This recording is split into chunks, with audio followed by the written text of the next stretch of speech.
አሁን በካርታ ያለችዋን በወንዞችና በተራሮች የተከበበችዋን ወላይታ ለአንድ ደቂቃ አርሷት።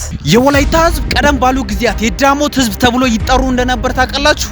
አሁን ያለንባት ኢትዮጵያ 75% በአንድ ወቅት በአንድ ኃያልና ጀግና ንጉስ ትመራ እንደነበር ስንቶቻችሁ ታውቃላችሁ? የዛግዌ ነገስታትን ድባቅ የመታ ሰለሞኒክ ስርወ መንግስት እንኳን እጃቸውን ሰጥቶ የገበሩለት ከኬንያ ሩዶልፍ ሐይቅ እስከ ሰሜን ቡልጋ ድረስ ያጠቃልል የነበረ ንጉስ ቀይ ባህር የወላይታ የባህር በር የነበረበት ዘመን በምስራቅ አፍሪካ እጅግ ኃያል ገናና አስፈሪ የዳሞት ኪንግደም የወላይታዎች ንጉስ ከዎ ሳቴ ሞቶሎሚ በ16ኛው ክፍለ ዘመን ዳሞት ኪንግደም ለሁለት ተከፈለ። አንደኛው እዚህ ወላይታ ሲቀር ሌላኛው ሰሜን ሄደ።